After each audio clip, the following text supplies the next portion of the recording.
Hi friends, Bagaho. So, we're doing something a little different today.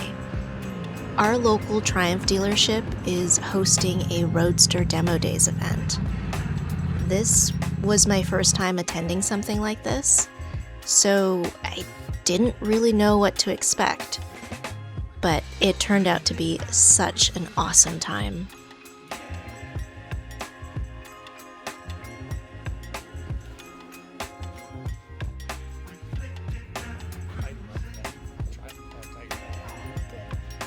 I figured you would.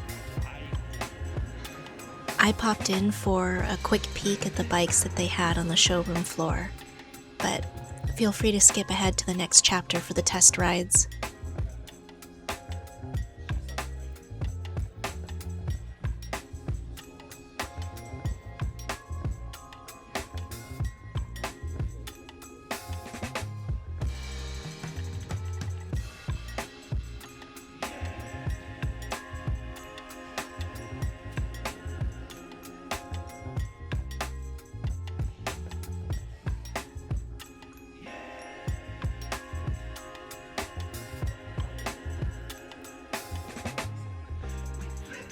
Can you imagine having a sitting room like this in your house? That would be the dream.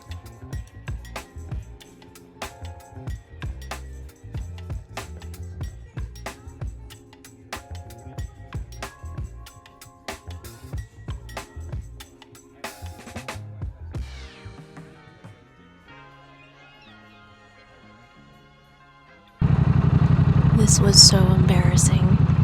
I was caught between looking for my husband and maybe going a bit too fast for a parking lot, and completely blew by the cones they had set out in front. Whoops.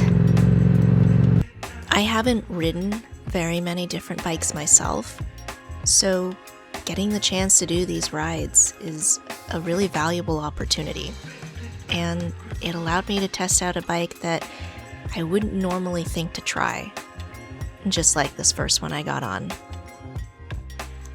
I was really hoping that they would have something like a Thruxton or a Bonneville, and when I saw them roll out a Speed Twin 1200, I practically jumped and asked if I could get on it first. I really feel like moments like this really justify why motorcycle enthusiasts strive to have bike collections. This motorcycle is so different from the ones I ride, and really isn't something I would normally gravitate towards. But the second I started handling it and riding it, I fell in love. This bike is so much lower to the ground than my sport bikes, which for a smaller rider means a lot. It was so easy to handle, and for once I could actually have my foot firmly planted on the ground without having to shift over, and I even had a slight bend in my knee. It felt so balanced, and because of that, it really instilled a lot of confidence. The second I rolled on the throttle though, I'm reminded of just how much I love twins. They sound so nice, and especially having ridden here on the R7, the throttle and clutch release point just felt really predictable to me. It just feels effortless. What really sold me was how incredibly smooth this ride was. The touch points felt nice, the clutch was smooth, the ride was like butter. Riding this bike felt so natural. It was balanced, torquey, and took to the freeway with ease. This bike was just easy to ride. And by no means does that mean boring. It just means that it's the type of bike that would make every opportunity to leave the house a fun and leisurely ride, which the R7 isn't. I love that bike, but super sports aren't exactly known for being easy and comfortable to ride in the city. Honestly speaking though, I do have one minor complaint. I wish they kept the dual gauges for the new model year. I just think that more classic look fits the bike better, and the current gauge isn't centered. It's off to the left, and that kind of messes with my OCD brain a little bit. Just a small aesthetic complaint.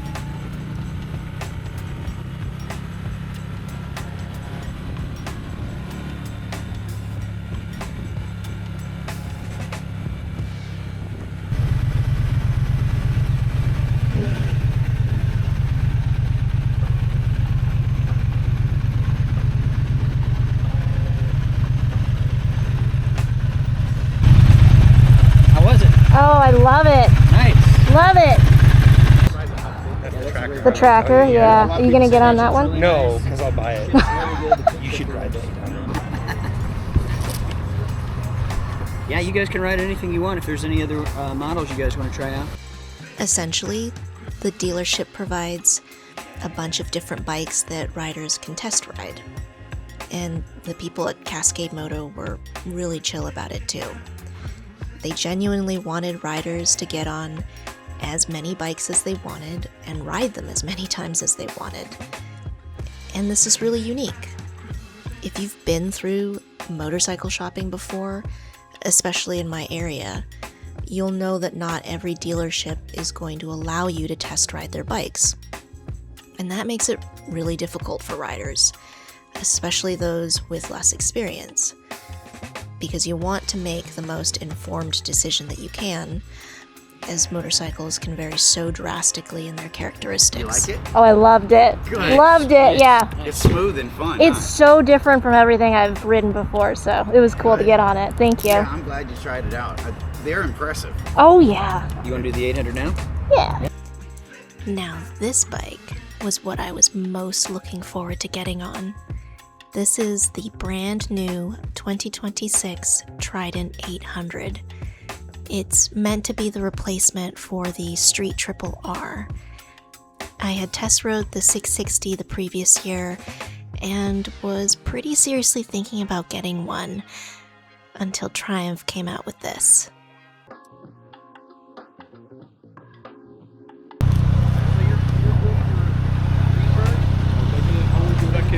After your ride, I'm sorry? tell me how you are going to like it Okay. after the ride. Sure, will do. It's really a nice bike. Yeah, it is. I like the color. I like the red. Yeah, me too.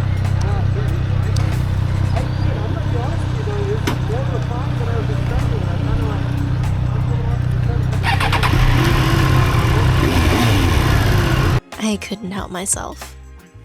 I had to test it out. I felt a little bad about this test ride. As you can probably tell, I wasn't riding the 800 particularly well to start. I don't have a lot of experience riding different bikes, and having just come off that twin, I ended up not riding the triple like it was intended to be ridden. I was expecting there to be a little more torque down low, and it took me a minute to find where that release point was, and I definitely was not shifting in the right range.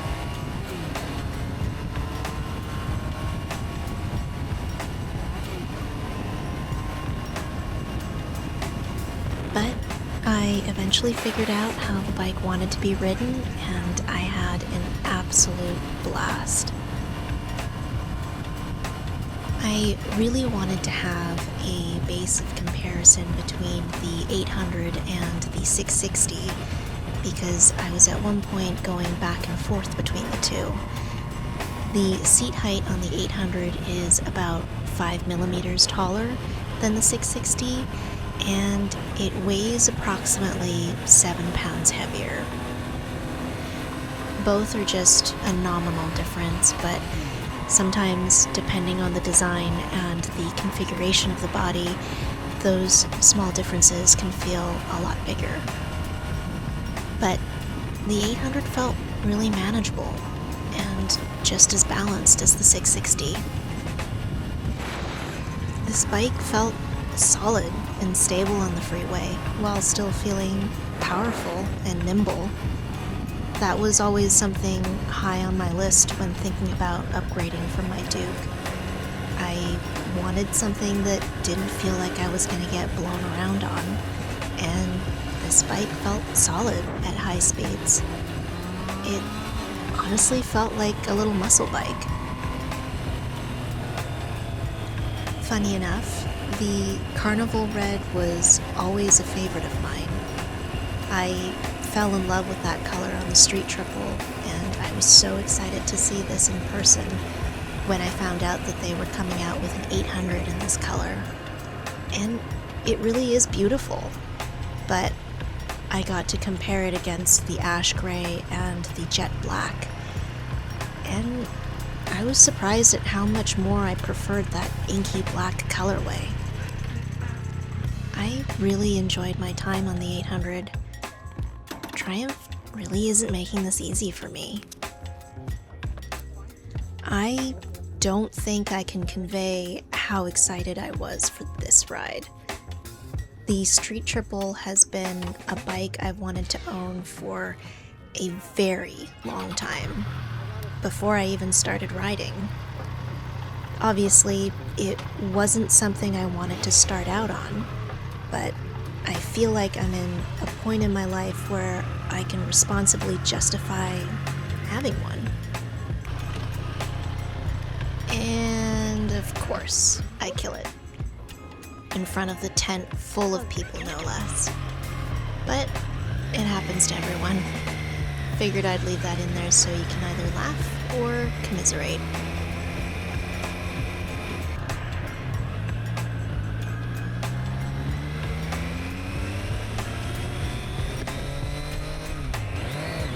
I released the clutch there a little too abruptly and ended up popping the front wheel up just ever so slightly.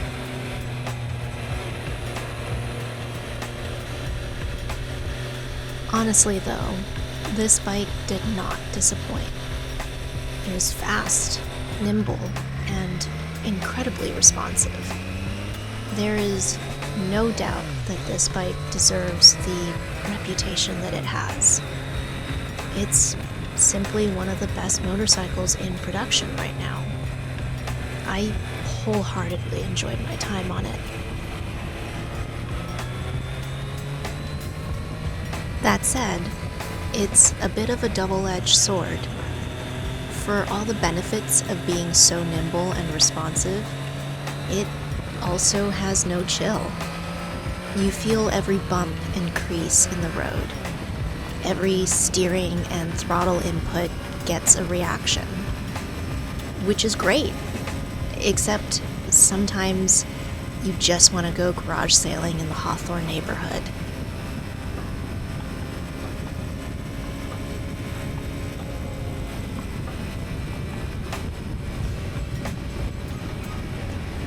Regardless of what you like or prefer, it's definitely easy to appreciate the value that these very different bikes bring. I loved how readily available the power was on both the 800 and the Street Triple. It felt like if I needed to get out of the way or move in traffic, that I had the power and maneuverability to do so.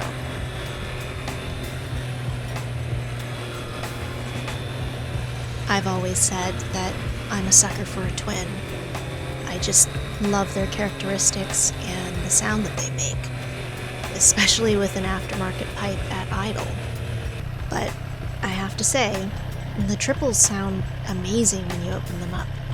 It's almost got a bit of an addicting quality to it, which is kind of dangerous if you think about it.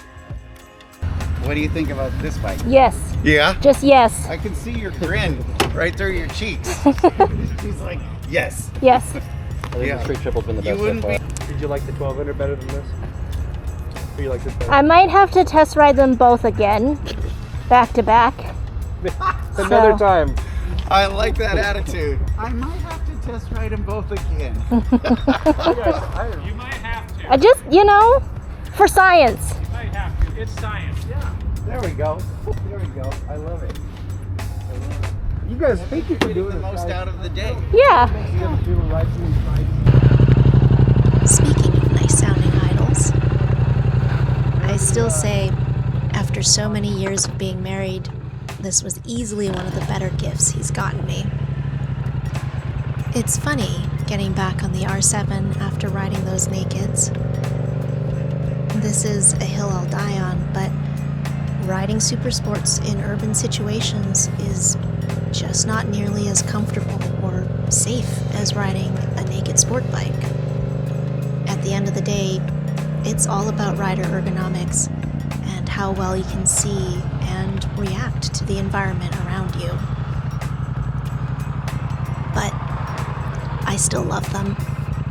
And honestly, I don't think I've ever ridden a bike I didn't love. So I hope you all get a chance to get out there. Find out if your local dealerships are putting on any events.